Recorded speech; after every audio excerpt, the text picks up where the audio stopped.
Hola amigos, bienvenidos al tercer capítulo del podcast del viaje de la vida.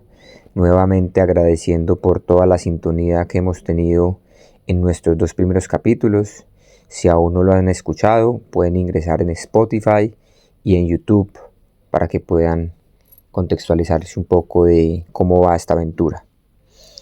El día de hoy les voy a comentar un tema que estaba pendiente y es cómo estuve durante 12 días haciendo un vipassana en un templo budista en la India.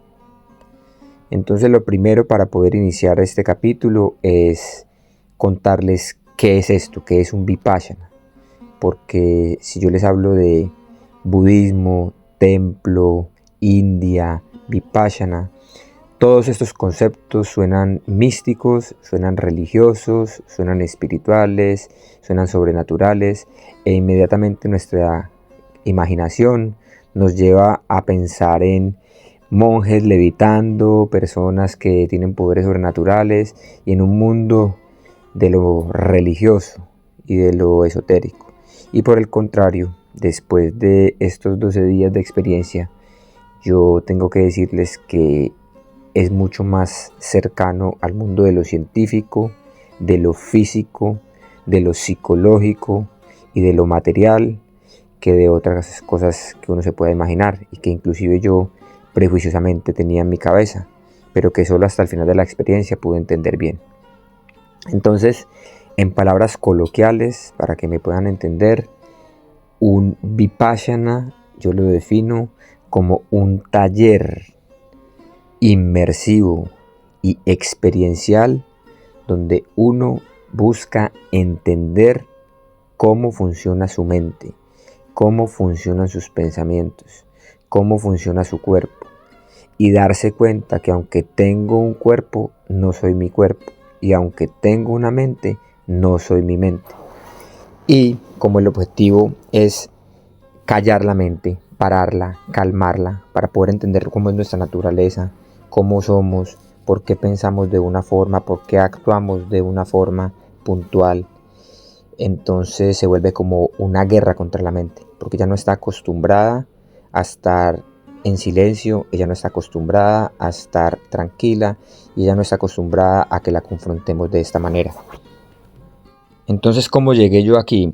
Bueno, yo en esta búsqueda que he venido en los últimos meses, pues quería justamente tener una experiencia espiritual y si iba a venir a la India, pues qué mejor lugar que en un templo de la India. Y si estaba explorando, investigando y conociendo más en profundidad sobre el budismo, pues qué mejor que en un templo budista.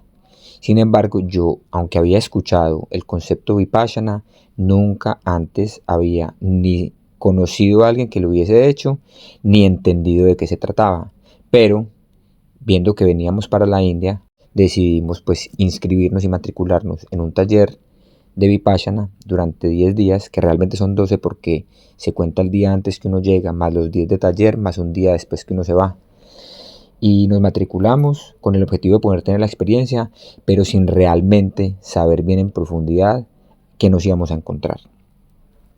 La mente es tan poderosa que hasta 2 días antes del taller yo estaba tranquilo, obviamente sabía por lo que leía cuando nos explicaban en la descripción del material que nos entregan en el taller inicialmente de qué se trataba, pues que no era fácil, porque había que estar en silencio, porque había una dieta específica, porque era un horario riguroso, porque había muchas condiciones. Pero la mente es tan poderosa que 2 días antes casi que me dio un ataque de nervios. Fue pucha, si voy a poder resistir, yo para qué me metí en esto, todavía estoy a tiempo de arrepentirme, pero, ¿y a qué horas? ¿Y por qué? Y empieza una duda, y empieza una confrontación, y empieza un nerviosismo, y es justamente la mente, como sabe que va a ser de su zona de confort, empieza a llenarlo uno de miedo para hacerlo a uno abandonar. Entonces en ese momento empecé a investigar en Google y empecé a ver en YouTube diferentes personas, a ver de qué era la experiencia y empecé a encontrar que había un patrón común en que todas las personas que iban por primera vez a un vipassana sentían el mismo miedo, el mismo agobio de la mente, que al verse ya a portas de iniciar esta experiencia, empezaban a confrontarlos y a llenarlos de miedo para huir. Inclusive, hay mucha gente que cancela su vipassana un día antes o 2 días antes porque sucumbe ante la presión de sus miedos. Entonces ya, como me di cuenta que era un tema normal, no voy a decir que me relajé, porque estuve nervioso hasta el momento de ingresar, pero era consciente que era algo común y que pues a pesar de eso no iba a huir por este motivo. Entonces ya una vez llegamos a este templo, en una zona rural en la India, cerca a la frontera con el Tíbet, que particularmente es un sitio muy especial espiritualmente hablando y es de suma importancia para los budistas porque es allí justamente donde Siddhartha Gautama, Buda, falleció, donde él, después de haber estado bajo un árbol meditando, pues fue que trascendió. Entonces, este lugar es particularmente muy popular entre la gente local para ir a hacer ese tipo de taller. Y a pesar de ser un lugar muy especial y de mucha importancia espiritual, es a la vez un lugar muy rústico y muy básico, con unas condiciones de infraestructura muy básicas.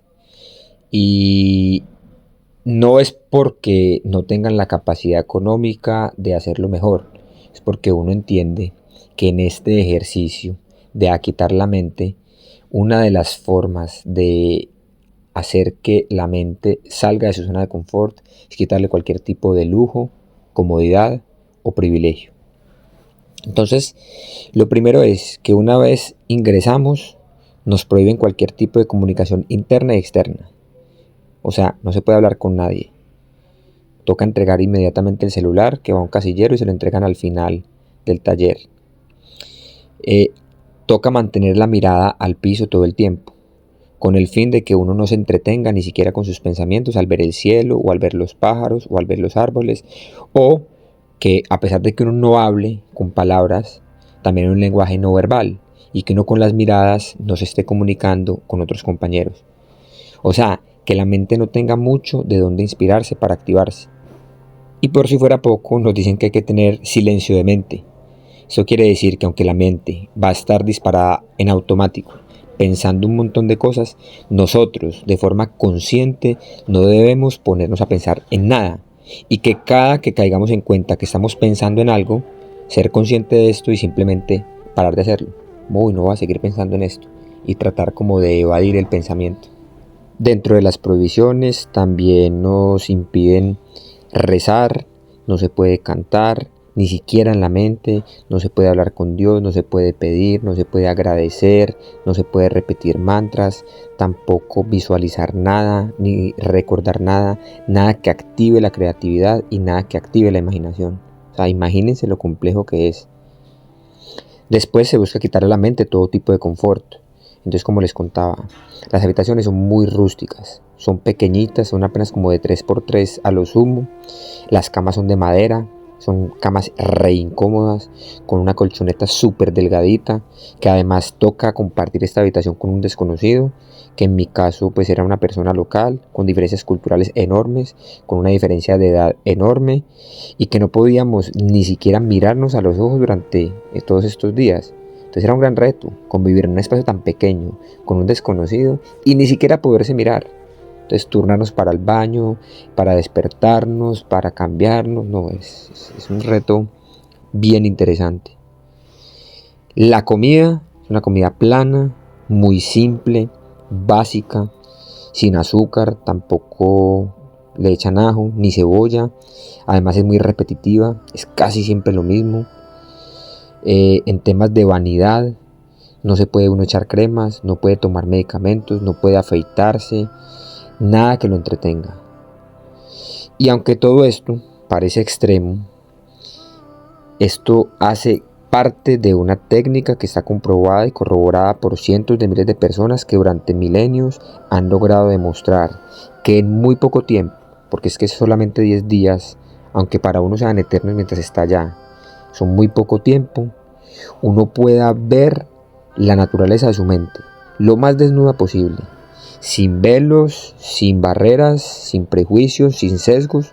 Y segundo, que nos permite desarrollar las herramientas para que la mente no nos controle y no se comporte de forma automática, y que de esta forma podamos evitar apegarnos a todo aquello que nos da placer y huir de aquello que nos da dolor, que es al final, según el Buda, lo que le causa el sufrimiento a los seres humanos, y es al final el objetivo principal de este tipo de experiencias, que usted pueda controlar su mente para que al final del día usted pueda controlar su sufrimiento y que como seres humanos no suframos.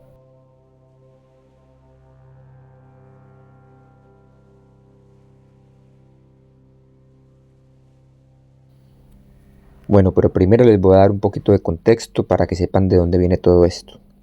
Entonces, Siddhartha Gautama, también conocido como el Buda, fue el fundador del budismo. Y su padre era el rey que, tratando de protegerlo de todas las duras realidades de la vida, lo encerró en el palacio con todos los privilegios, con todas las comodidades y con todos los placeres, con el único fin de que su hijo no sufriera. Y fue hasta los 29 años que Siddhartha empezó a cuestionarse sobre el sentido de la vida, y le dio mucha curiosidad saber qué pasaba afuera de las murallas del palacio, y empezó a escaparse para tener encuentros con la gente que vivía afuera en la ciudad, y fue allí cuando tuvo lo que se denominan los 4 encuentros. Entonces el primero fue con un anciano que le mostró lo inevitable de la vejez, que el tiempo pasa para todos. Lo segundo fue encontrarse con un enfermo, quien le enseñó sobre el sufrimiento físico, sobre la enfermedad, sobre la pérdida de la salud. El tercero fue un cadáver, quien le reveló que todos nos vamos a morir, o sea, que la muerte como destino de todos. Y el cuarto encuentro fue una asceta, un monje, que le mostró que existía un camino hacia la paz y hacia la liberación espiritual. Entonces, estos encuentros despertaron en Siddhartha el deseo de encontrar una solución al sufrimiento humano. Siddhartha decidió encontrar la verdad, abandonó su vida de palacio, renunció a sus lujos, a sus privilegios, a sus comodidades y se fue a vivir a la ciudad, renunciando a todo, y se dedicó, junto a otros monjes ascetas, a la vida espiritual, porque él pensaba que si renunciaba a todos los placeres físicos, eso lo iba a llevar a la liberación. Sin embargo, después de un tiempo se dio cuenta que ni el extremo de estar con todos los placeres físicos, pero tampoco el extremo de todas las privaciones, lo iban a llevar a la iluminación. Así que adoptó lo que él luego llamaría el camino medio, que es un equilibrio entre los extremos, ni vivir con todos los privilegios ni los placeres, pero tampoco vivir sesgado y negado a todas las posibilidades que le daba la vida. Y fue hasta que él finalmente se sentó bajo un árbol de higuera en esta zona donde yo les digo que estuvimos haciendo el taller, que es esta zona del país en la India, en Bodh Gaya, y él prometió que no se iba a levantar hasta no haber alcanzado la verdad. Y fue después de varias noches de profunda meditación que a la edad de 35 años, Siddhartha Gautama alcanzó la iluminación y comprendió las 4 verdades. ¿Cuáles son las 4 verdades? La primera es la verdad del sufrimiento, dukkha, o sea, que todo en la vida está marcado por el sufrimiento. La segunda verdad, la verdad del origen del sufrimiento. Él se dio cuenta que todo el sufrimiento surge del deseo y del apego. La tercera verdad es la verdad de la cesación del sufrimiento. O sea, él se dio cuenta que es posible liberarse del sufrimiento al extinguir el deseo. Y la cuarta verdad es la verdad que conduce a la cesación del sufrimiento, donde ahí incluía la sabiduría, la conducta ética y la concentración mental. Y de esta forma, Siddhartha Gautama, que era una persona común y corriente, se convierte en el Buda. Y Buda traduce el iluminado. O sea, toda persona que alcance la iluminación se convierte en Buda. Buda no solamente hay uno, Budas hay muchos. Cada que una persona llega a la iluminación es Buda. Así pues, de esta experiencia es que surge esta técnica maravillosa que se sigue aplicando hoy por hoy en todo el mundo, que ha demostrado tener unos beneficios enormes para los seres humanos y que al final simplemente consiste en controlar la mente, calmar la mente para evitar el sufrimiento.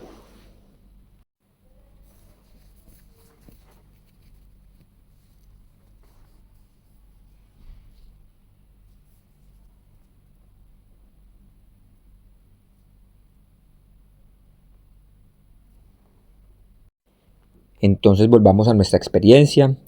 El taller inició. Yo tengo que decirles que los 3 primeros días son muy difíciles porque se pasa de una sobreestimulación en la que vivimos hoy permanentemente, con nuestros niveles de ocupación, de estrés, de multitasking, y pasar de esta normalidad a este silencio y a esta calma de una forma tan drástica es como ir en un carro a 200 kilómetros por hora y frenar en seco. Y eso se siente durísimo. Uno quiere salir corriendo, subirse por las paredes, el tiempo se hace infinito, eterno, desesperante.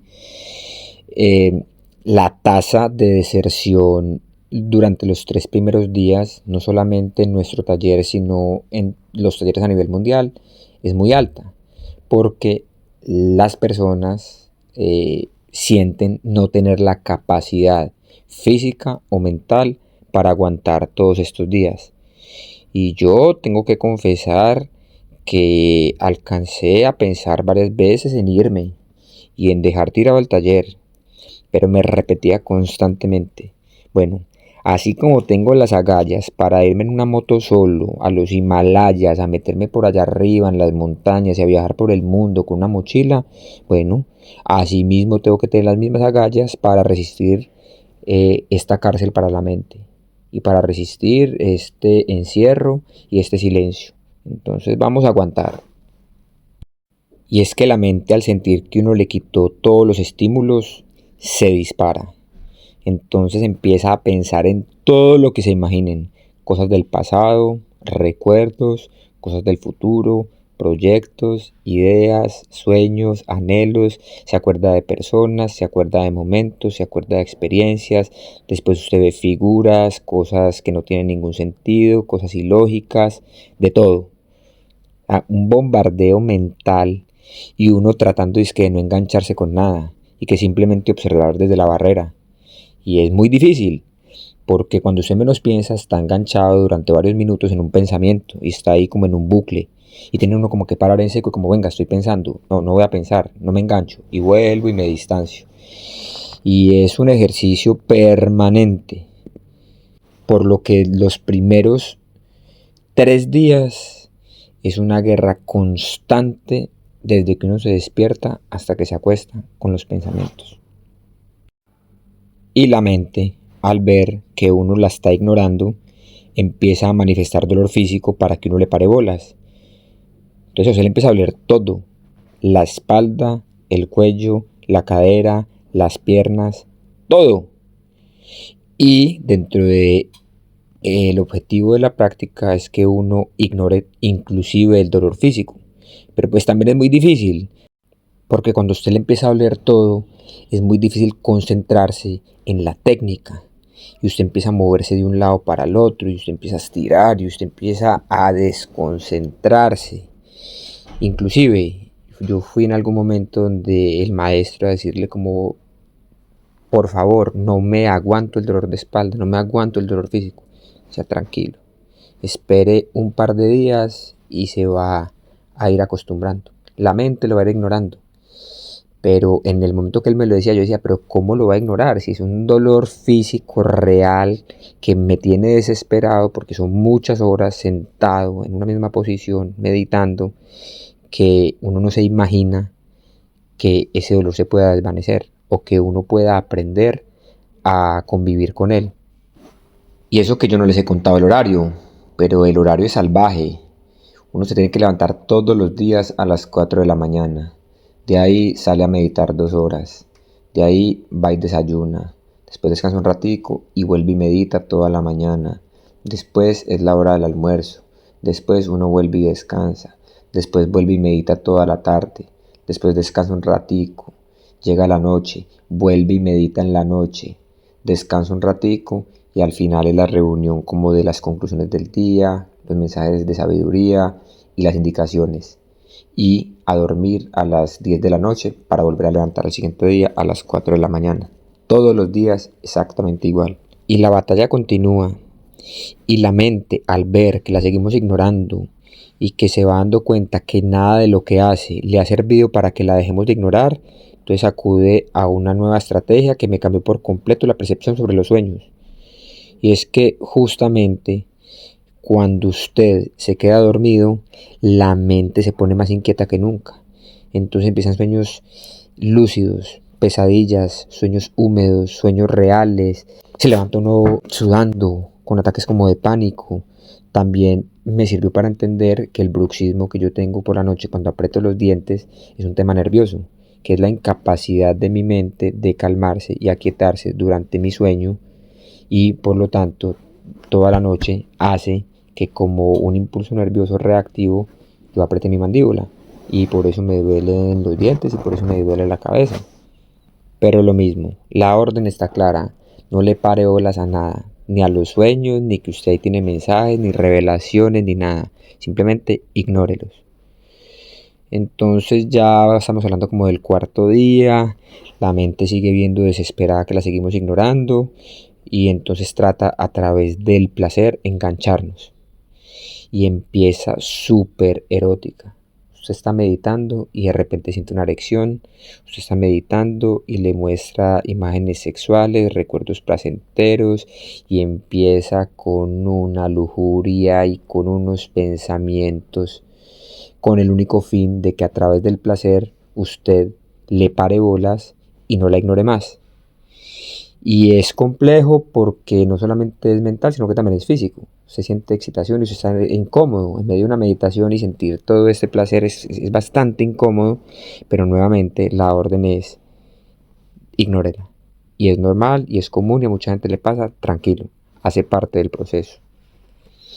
Entonces, a medida que van pasando los ejercicios, a medida que va pasando esta batalla, a medida que van pasando las estrategias, donde seguimos ignorando la mente y la mente intenta por todos los medios, de todas las formas, captar nuestra atención y darse cuenta que no es capaz, es donde de a poco nos va mostrando quiénes somos y nos va permitiendo entender mejor a nosotros mismos, cuáles son nuestros pensamientos, qué es lo que nos genera placer, qué es lo que nos genera dolor, qué recuerdos tenemos del pasado, cuáles son nuestros planes para el futuro, qué es lo que hacemos de forma instintiva, por qué actuamos de forma reactiva, y empieza esta mente a desnudarse y a revelar todo su comportamiento, y uno, como un observador externo, a verla y a entenderla.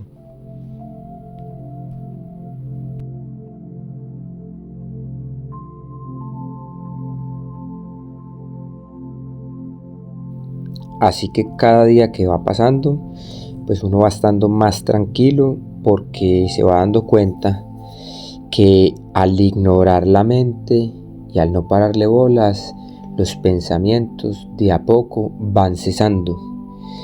El problema es que el tiempo cada vez se hace más lento, se hace muy eterno estar ahí, cada vez aumenta más el cansancio, y eso hace que uno se empiece a desesperar. Cuando la mente se da cuenta que usted empieza a desesperarse, intenta otra herramienta. Ya no es a través del placer, ni de los sueños, ni de los sobrepensamientos, sino a través del miedo y de la paranoia. Y ahí es cuando empieza súper catastrófica. ¿Y si sus papás se mueren? ¿Y si el mundo se acaba? ¿Y si se queda solo? ¿Y si se muere? ¿Y si se enferma? ¿Y qué estará pasando en este momento en Pereira? ¿Y para qué hacer esa maestría? ¿Y para qué este Vipassana? ¿Y si el dolor de espalda es grave? ¿Y si no regreso a Colombia? Y una serie de pensamientos, todos súper negativos. Entonces uno, al observar la mente, se va dando cuenta que el miedo que uno siente viene desde la mente. O sea, los miedos no son propios de uno, los miedos son generados en la mente. Y eso es muy enriquecedor y es muy transformador, porque le cambia por completo, o al menos a mí me cambió por completo, la percepción del miedo. Si yo logro controlar mi mente, entonces yo puedo controlar mis miedos. Imagínense lo poderoso. Si yo puedo controlar mi mente, yo puedo controlar mis miedos. Además, ver la naturaleza de esos miedos también empieza a mostrarnos el tipo de apegos que tenemos. Y esos apegos son los que nos generan sufrimiento, que es lo que justamente el budismo dice. El apego al dinero, al éxito, a la belleza, a la eterna juventud, a las experiencias agradables, a la familia, a los amigos, al país, a los animales, al cuerpo, a la vida, a Dios, a la espiritualidad y a un montón de cosas.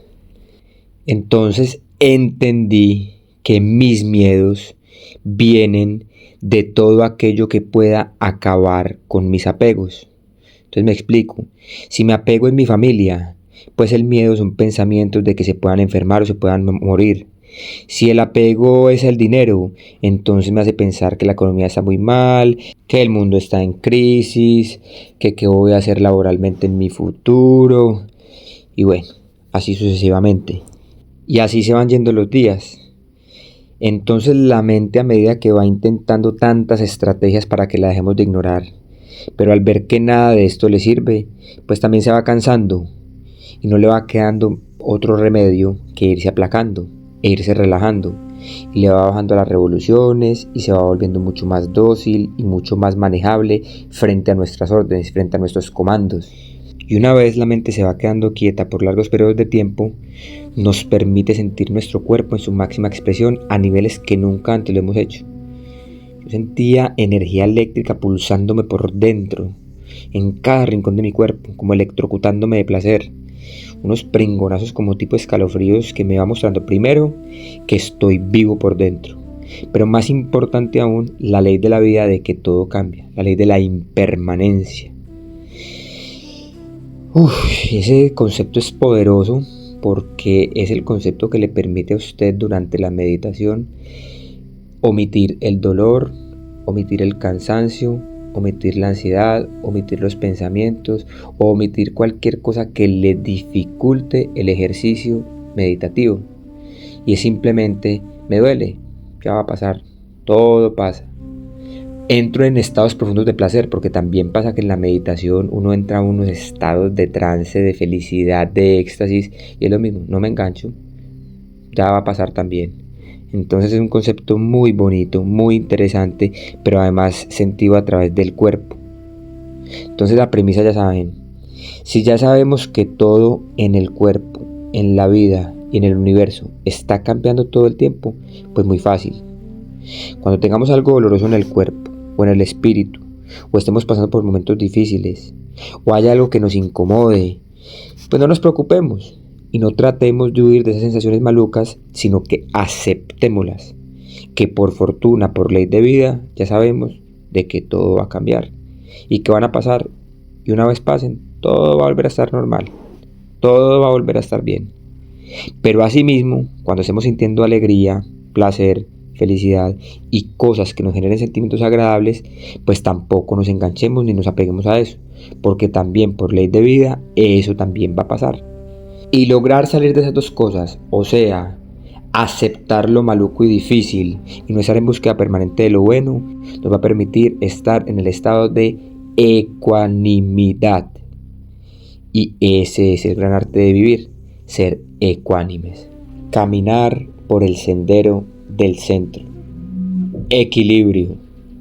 Y todo esto suena muy chévere, pero uno, como un ser que está en búsqueda permanente de placer, se asusta de solo tener que pensar que a través de esas prácticas va a tener que privarse de cosas que le generan placer y felicidad y alegría. Y no tiene nada que ver.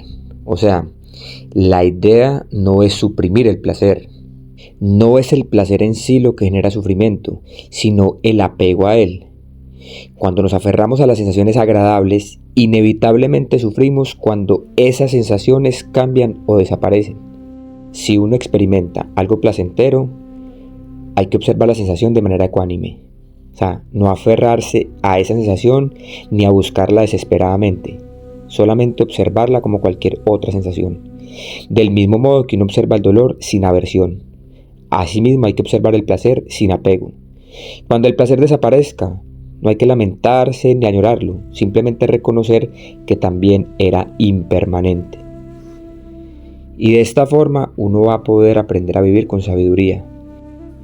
Entonces recuerden, la causa del sufrimiento no es el placer en sí, sino el apego a el placer. Cuando uno se apega al placer, se convierte en esclavo de esas sensaciones, deseando que permanezca para siempre. Pero la realidad es que todo es impermanente. Entonces el problema surge cuando el placer desaparece. Y ahí empieza la frustración o el deseo de que se repita, que se repita, que se repita.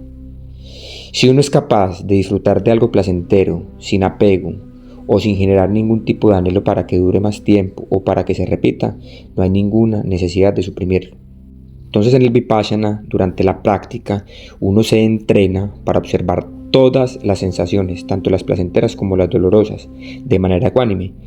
Entonces cuando uno logra comprender profundamente que todo placer es transitorio y que el apego conduce al sufrimiento, naturalmente uno desarrollará el desapego. Y no tiene que ser una lucha, sino que va a ser una consecuencia de la sabiduría que surja con la repetición de la práctica. Y ese es el gran objetivo y el aprendizaje de todo este taller. Entonces el Buda dice: con la práctica constante del Vipassana verás que lo que antes te proporcionaba placer ya no tiene el mismo poder sobre ti. No porque el placer sea malo, sino porque tu mente se vuelve más estable, más equilibrada, porque estás menos influenciado por el deseo y estás más centrado en la paz interna que surge de la ecuanimidad. Y bueno, ustedes se preguntarán entonces, ¿para qué sirve todo esto? ¿Cuál es el objetivo de hacer todas estas cosas? Y aquí toca ponernos un poco más trascendentales, y es entender lo que para el budismo significa nacer y morir. Y es que el maestro nos explica que ellos creen en la reencarnación. Eso significa que si nosotros estamos aquí en este plano físico es porque aún no hemos aprendido todo lo que venimos a aprender. Y naceremos y moriremos cuantas veces sea necesario hasta que finalmente encontremos la iluminación. Es muy parecido al colegio. Usted tiene unos exámenes y unas pruebas que si las pasa, se gradúa, y si no las pasa, tiene que repetir el curso. Entonces, la iluminación es llegar al punto máximo y obtener la graduación como seres espirituales y físicos. Cuando ya no hay más sufrimiento, ese es el nirvana. O sea, el nirvana es el estado donde ya no hay sufrimiento, donde estamos en plenitud, donde hay felicidad total sin apegos, donde hay ecuanimidad, donde todo es simplemente como es. Y en ese momento ya no hay necesidad de volver a reencarnar. Haciendo una analogía con el catolicismo, ese es el cielo o el paraíso. Obviamente esto entra en el mundo de las creencias y simplemente quien cree pues tiene fe ciega en esto, quien no cree simplemente pone en duda y lo cuestiona, y ya eso dependerá de cada persona. Pero más allá del tema racional de si creemos o no creemos, lo que a mí me parece más bonito del budismo como esencia es que es una invitación a ser mejores seres humanos, mejores con el entorno, con los animales, con nuestros familiares, con nuestros amigos, con el planeta, con las personas, con todo. Y el budismo fomenta el amor y la compasión. Entonces no hay necesidad de ser religioso, ni espiritual, ni budista, ni creyente para simplemente hacer esas cosas. Yo creo que es una invitación noble que es aplicable a cualquier ser humano de cualquier país, con cualquier creencia, para simplemente ser mejor cada día y ser mejores seres humanos. Y eso es lo que realmente me ha gustado más de investigar o adentrarme en estos conocimientos espirituales del budismo particularmente. Bueno, retomando con la experiencia, llegó el séptimo día de meditaciones y ahí llegó una muy especial porque pude llegar a estados alterados de conciencia que jamás me hubiera imaginado posibles. Y esto me recordaba que algunas veces en películas, en libros, inclusive Sadhguru, que lo vi tanto durante la pandemia, cuando le preguntan acerca de las drogas, él decía, es que no es necesario tomar drogas alucinógenas ni ninguna sustancia exterior al cuerpo, si el cuerpo mismo puede fabricar eso y muchísimo más, y uno puede llegar a unos estados que jamás se imaginarían. Y yo siempre tuve dudas de eso, y lo confieso, yo siempre decía, no, está hablando carreta. O sea, seguramente a través de la meditación puede llegar a unos estados profundos de trance y de tranquilidad y especiales, pero nunca comparado como con una sustancia donde usted realmente pueda alucinar o ver cosas distintas. No sé, como el ayahuasca o como con el LSD, o no sé, cualquier sustancia de las que digamos son alucinógenas. Y esta experiencia, estando aquí meditando, con la mente ya calmada, y me empieza a llegar un montón de energía, como electrocutándome el cuerpo de arriba abajo, con escalofríos como energéticos, pero además yo veía como una explosión de vida, de colores, de galaxias, de nebulosas, de asteroides, todo eso me pasaba por dentro. Visualmente veía unos colores impresionantes, súper fluorescentes, súper vivos.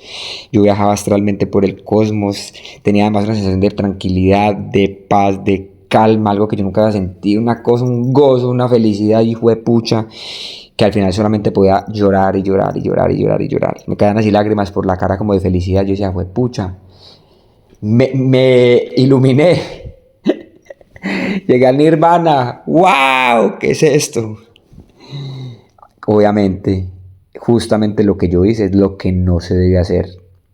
Así como uno omite el dolor, así como uno omite aquello que le incomoda, y así como uno se distancia de los pensamientos para mal, pues asimismo cuando llega una experiencia como esta, que uno la califica entre comillas buena o para bien, uno no se debe apegar a ella y simplemente debe ser observador.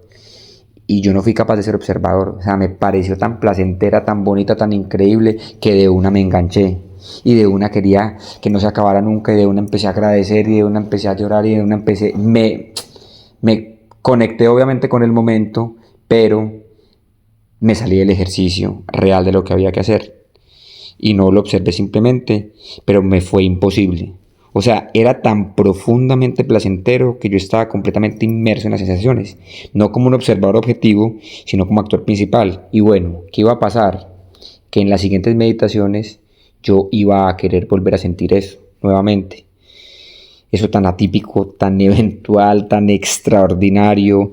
Entonces empezaba a meditar y empezaba como con el afán y el desespero de buscar esa sensación, como ese placer. Y la mente disparada, como buscándolo, y como una ansiedad interna, como de querer buscar eso, pero no llega. Entonces, que estamos haciendo mal, que si hicimos bien, y ya que estábamos como tan en el nirvana, y justamente la lección de esa meditación y de ese día es esa. Y es reconocer de primera mano lo que la búsqueda de placer genera. Y así pasa en la vida.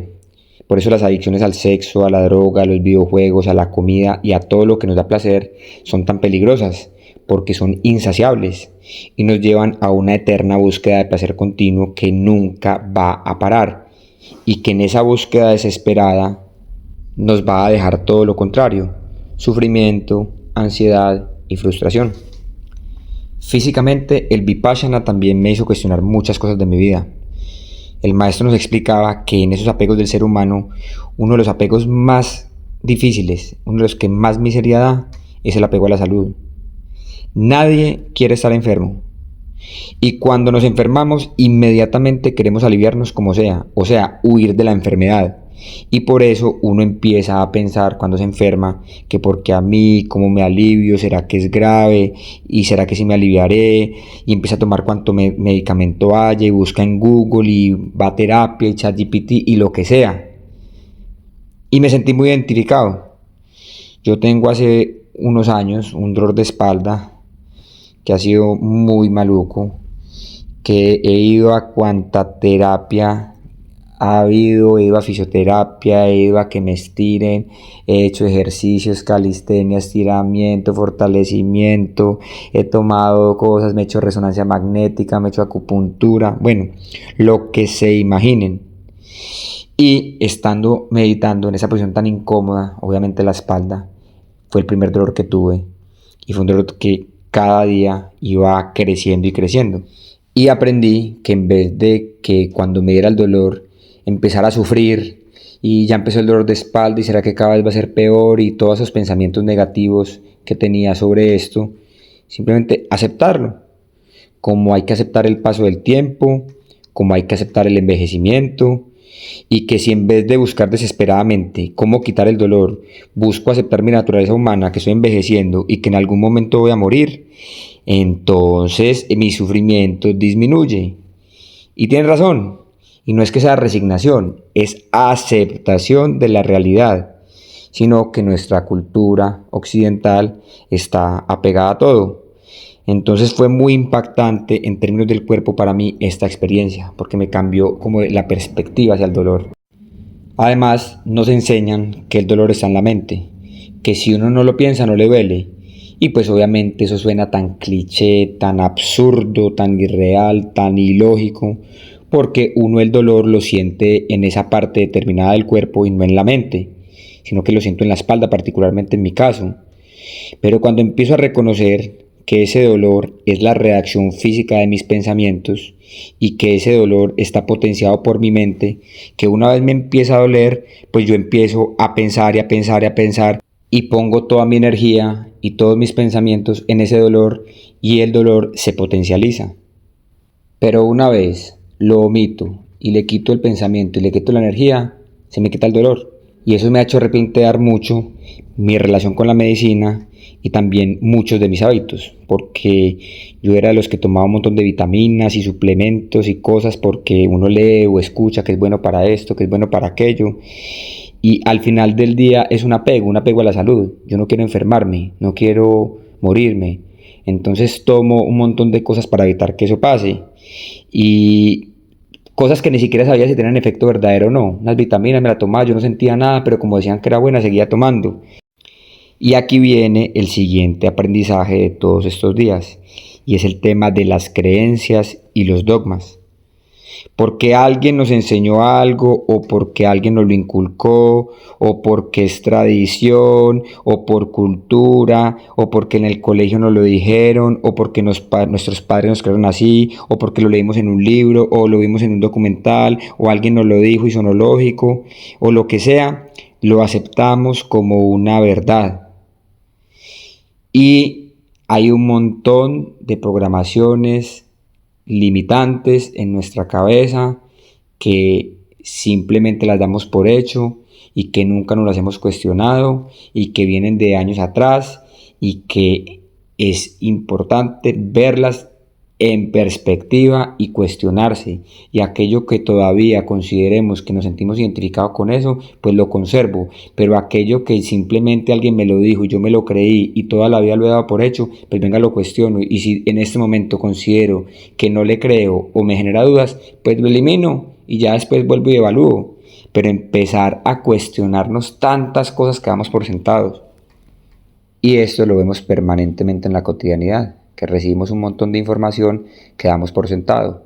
Entonces que hay que dormir mínimo 8 horas, o que hay que comer frutas todos los días, o que no, hay que comer chicharrón todos los días porque eso es keto y eso es buenísimo, o que hay que comer microdosis de hongos porque eso sirve para todo, o que hay que hacer un ayuno de 16 horas porque eso sirve para que el cuerpo genere un montón de cosas, etcétera, etcétera. Y con esto no quiere decir que alguna de esa información no sea real o cierta, claro que sí.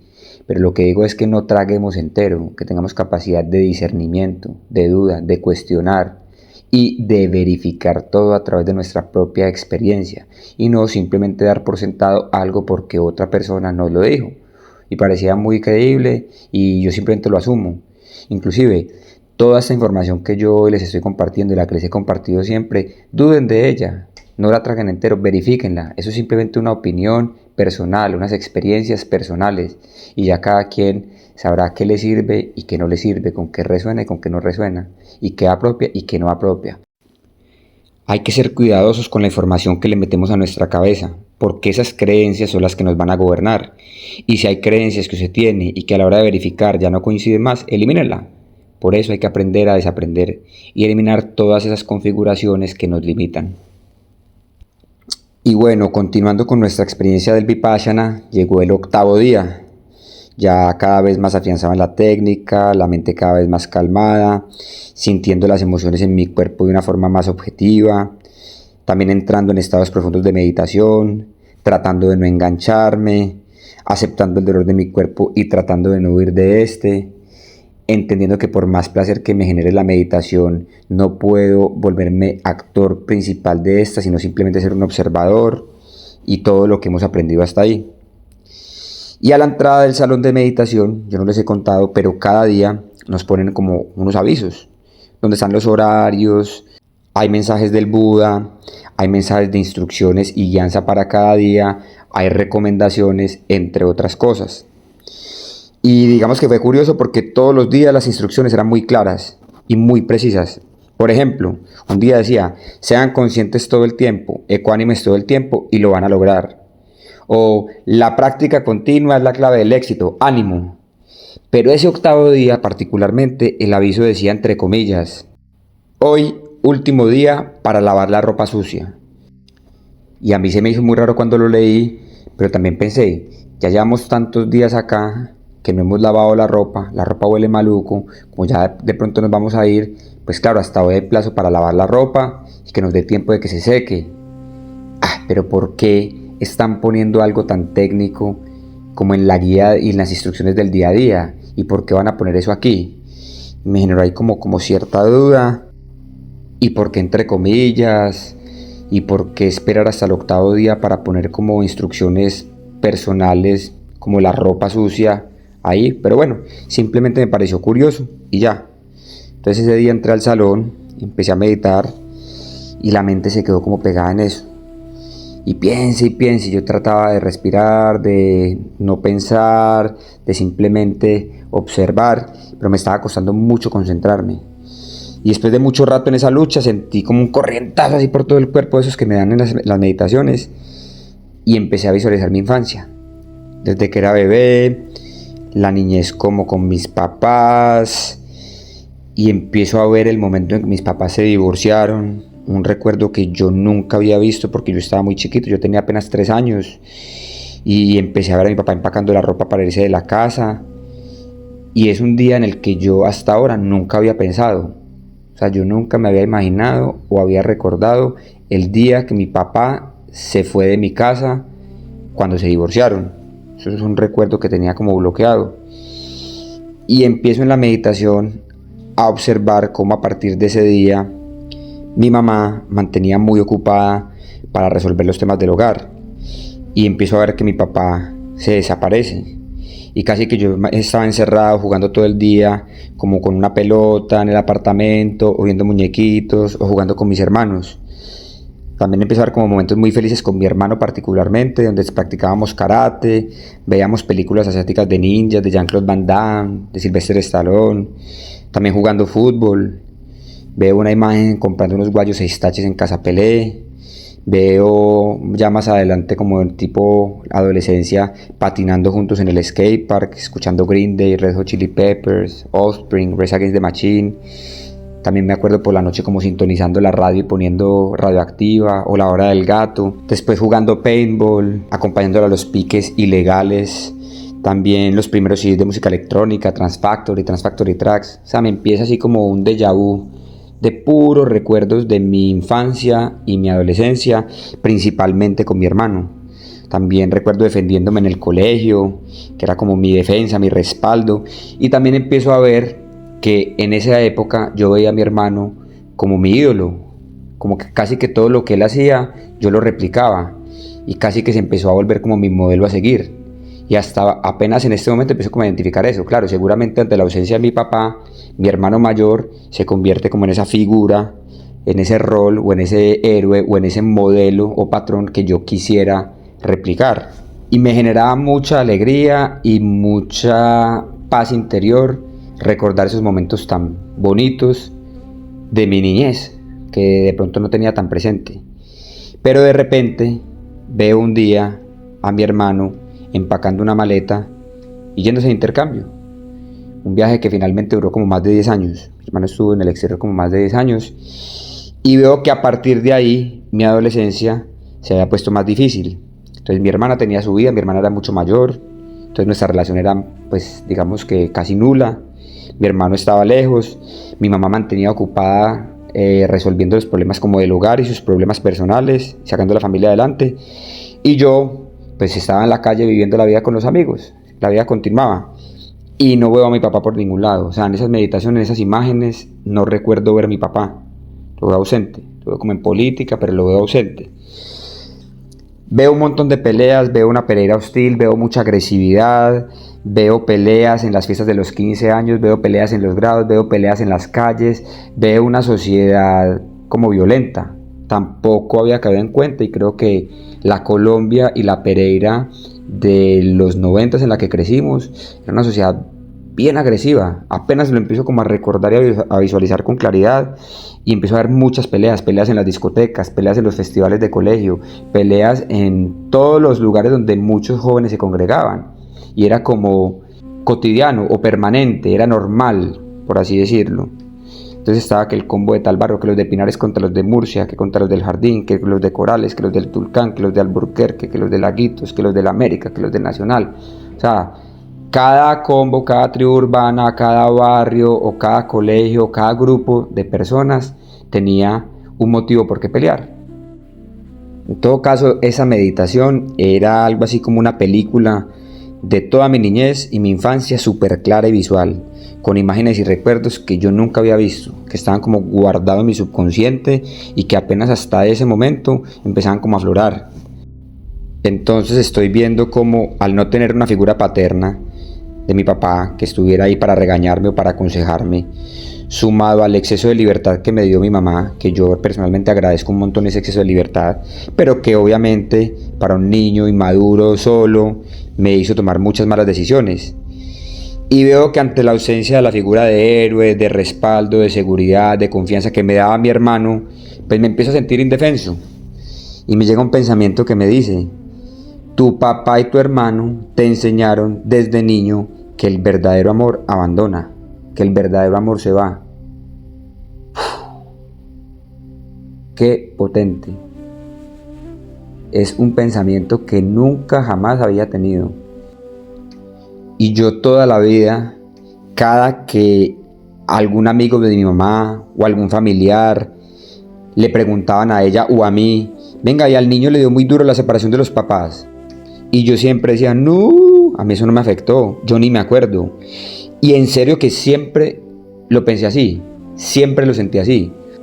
O sea, yo nunca he guardado como un rencor, ni una rabia, ni consideraba un trauma el tema de la separación, nada. Siempre lo pensé así y siempre lo sentí así. Y pues con mi papá casi que no tuvimos relación toda la infancia. Él mantenía muy ocupado con la política.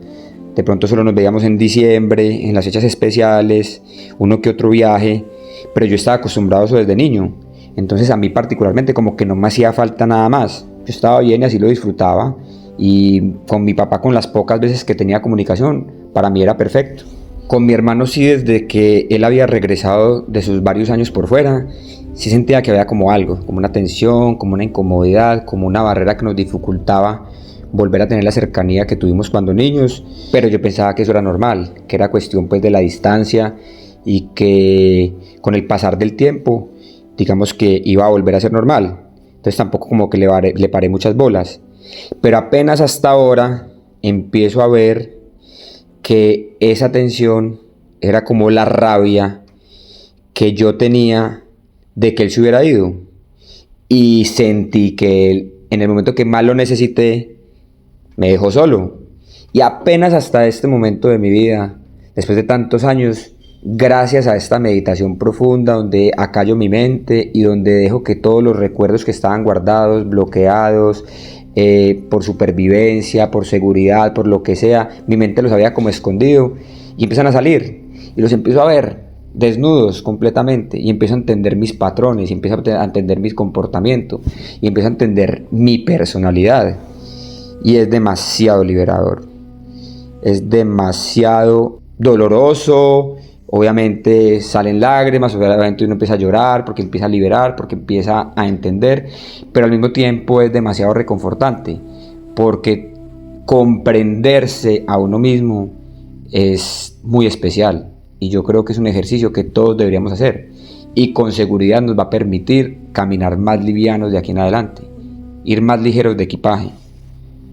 Y estoy ahí en toda esa reflexión, sintiendo, pensando todo esto, y de repente me llega otro pensamiento. Por eso, como el que ama abandona, tú abandonas al que amas. Nuevamente empiezo a entender por qué mi forma de ser y mi comportamiento en mis relaciones de pareja, y empiezo a ver los mismos patrones en todas las relaciones. y cómo finalmente yo termino abandonando a mis parejas después de un tiempo. Y nunca había entendido eso. Siempre dije, no, es que yo me canso muy fácil, no, es que yo me termino aburriendo. Pero empiezo a entender cognitivamente por qué pasa eso. Y es algo así como el oprimido que se vuelve opresor, o el violado que se vuelve violador. Pues en este caso era como el abandonado se vuelve abandonador, por así decirlo. Entonces, ante tantas emociones tan potentes, tan fuertes, tan inesperadas, simplemente empecé a repetir: lo siento, perdón, gracias, te amo. Lo siento, perdón, gracias, te amo. Lo dije muchas veces, liberándolos a ellos y liberándome a mí de cualquier rencor, resentimiento, culpa, rabia, trauma o cualquier cosa que haya en mi ser sobre estas experiencias. Entonces entendí de qué se trataba el último día para lavar la ropa sucia. Entendí por qué estaba entre comillas el aviso. Estaban hablando de la ropa sucia del alma, de la mente y del cuerpo. Entonces a mi papá y a mi hermano lo siento mucho por mi indiferencia, por invisibilizarlos inconscientemente, por mis ausencias, por mi distancia. Los perdono por cualquier situación del pasado, los libero y me libero de cualquier rencor, rabia, resentimiento o sentimiento de culpa hacia ellos. Cada uno de nosotros está viviendo su propia vida y recorriendo su propio camino. Gracias por ser y por existir, por poder compartir con ustedes este espacio-tiempo y por todas las enseñanzas. Y finalmente decirles que los amo con todo mi corazón y decirlo en vida, porque después ¿para qué? Es una oportunidad para decirles que los amo. Con mi papá pues he tenido la fortuna que en estos últimos 5 años, gracias a la política, hemos tenido la oportunidad de reencontrarnos y reconocernos. Y ha sido magnífico, porque he podido después de muchos años poder disfrutar de su conocimiento, de su sabiduría, de su paciencia, de sus historias y de su compañía. Y nos ha permitido fortalecer nuestra relación. Ha sido muy bonito. Con mi hermano de pronto no hemos tenido tanto tiempo juntos porque digamos que nuestras vidas han sido muy diferentes y eso nos ha hecho distantes, pero seguramente una vez yo regrese a Colombia tendremos la oportunidad nuevamente de poder hacerlo. Digamos que ahora que tengo esta claridad mental y espiritual y que estoy liberando todo eso, pues me va a permitir no solamente con ellos, sino con el resto de personas poder tener unas relaciones mucho más sanas. Ay, a mis exnovias, a todas, pues que lo siento por haberme ido con cualquier excusa, por haberles causado tanto dolor, tristezas, celos, iras, rabias o cualquier sentimiento negativo, que les perdono el rencor, la rabia o cualquier sentimiento negativo que hayan generado hacia mí y que esté guardado en sus seres de forma inconsciente, que les doy gracias por todo lo que vivimos juntos, por todo lo que aprendimos, por todo lo que compartimos, por todo lo que fuimos y que las amo como seres humanos, las amo desde el fondo de mi corazón, como personas especiales que estuvieron en mi vida, que las amo por haber compartido conmigo tantas cosas y que hoy estoy donde estoy gracias a cada uno de esos procesos y aprendizajes que tuve. Y bueno, esto me da un alivio, una tranquilidad, una paz y una ligereza. Me he quitado muchas piedras de mi maleta. Esto es pura serendipia, porque yo no venía buscando nada de esto, pero buscando a Pedro encontré a Juan. Yo venía a averiguar de budismo, venía a meditar, venía a aquietar mi mente, venía a tener una experiencia y terminé en otra cosa. La verdad es que yo había dudado muchísimo en contar esta parte de la experiencia, porque creo que son cosas muy personales que además no solamente me incumben a mí, sino que también son temas privados de mi familia, que uno no debería estar ventilando y menos a desconocidos y menos de forma pública en un podcast. Pero en una siguiente meditación, ante la duda que tenía si lo hacía o no lo hacía público, me llegó el mensaje que también mi misión es ser luz en medio de la oscuridad para muchas personas, y que esa luz, aunque ya en este momento no sea a través del servicio social o de la política, Esa luz es a través del ejemplo, de la inspiración, de la motivación, de mis palabras, de mis experiencias. Y que seguramente alguien que escuche este podcast y escuche esta experiencia pueda resonar y pueda querer empezar a sanar sus heridas.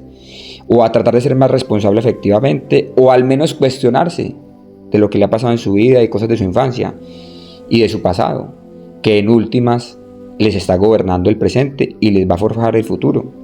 Entonces es para que las personas puedan tomar acción.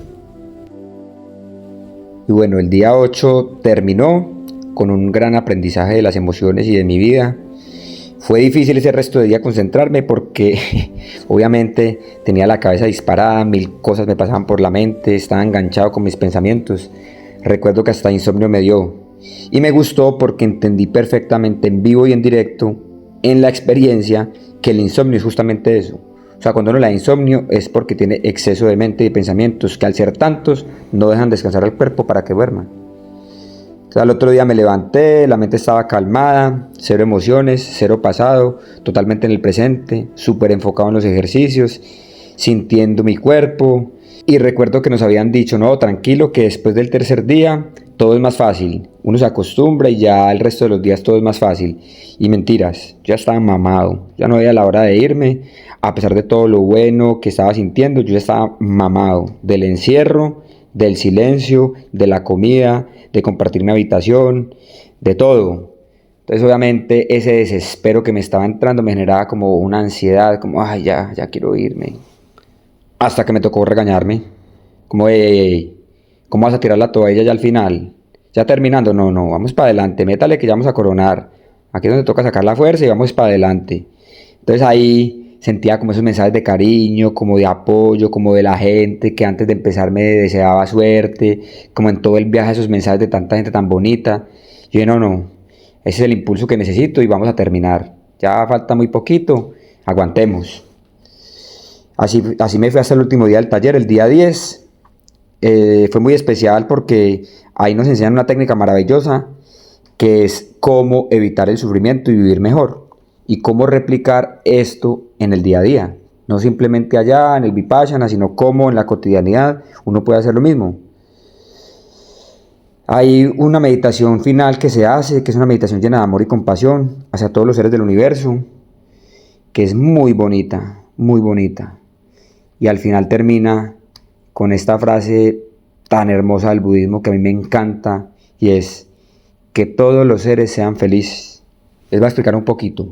Goenken es un viejito que a través de unos videos y audios es quien transmite toda la información, mantras, detalles de la meditación y la sabiduría de Buda. Y este viejito en todo el mundo es quien hace los vipassanas. Todo está pregrabado, unos videos muy viejos, pero en todos es igual. Y él termina esta meditación el último día, la más bonita de todas, llena de amor, de sabiduría, de ternura, y es inevitable que no nos ponga a chillar a moco tendido. A todos los que estábamos ahí, casi 100 personas, y todo el mundo llorando a moco tendido, lágrimas de felicidad y de gratitud. Entonces así culminaban todos estos días de una experiencia inolvidable, especial, sanadora, liberadora, fuerte, difícil, larga, pero que me cambió la perspectiva de la vida en muchísimas cosas. Mentalmente pude ver, valga la redundancia, cómo es mi mente y cómo puedo controlarla para que no sea ella que con sus impulsos, deseos y miedos sea la que maneje mi vida. Y sobre todo de forma inconsciente y reactiva, y eso es automático, uno no cae ni en cuenta. Físicamente, aceptar el dolor, observarlo, no engancharse y entender que la enfermedad, el dolor, la vejez y el debilitamiento del cuerpo son naturales, que eso hace parte del proceso de la vida y que en vez de andar tomando polvos y vitaminas y cosas, es mejor seguir con los buenos hábitos del deporte y la alimentación, y que si algo me hace daño, lo evito, y si me hace bien, lo mantengo, y si no me hace ni lo uno ni lo otro, pues yo ya decido cuestionarlo y decidir qué hacer, pero no ir en automático porque alguien lo dijo. Emocionalmente me ayudó a entender y sanar la relación con mi papá y mi hermano, y me mostró cuáles son los patrones emocionales que debo romper en el futuro con una próxima pareja. También me sirvió como un gran detox de realidad, de mundo, de problemas, de noticias, de dieta. Y bueno, como siempre, el reto cuando uno aprende algo nuevo es ponerlo en práctica una vez uno sale de ahí para que no se pierda y no sea algo fugaz. Y cada día la vida me va mostrando que tomé la decisión correcta haciendo este viaje, que estoy encontrando un montón de respuestas a las preguntas que tenía y que me estoy conociendo mucho mejor a mí mismo. Gracias a todos, espero que lo hayan disfrutado. Yo creo que pocas veces voy tan deep, pocas veces ahondo tanto hacia adentro y más de forma pública, pero esa fue la experiencia, así fue como se presentó y yo creo que dentro de mi misión actual debo compartirla. Gracias a todos, espero que lo hayan disfrutado. Si tienen comentarios, mensajes, dudas, por favor háganlos, comentemos, hablemos, compartan y bueno, hasta la próxima, que esta aventura continúa. Que todos los seres sean felices. Que todos los seres sean felices. Que todos los seres seamos felices. Un abrazo.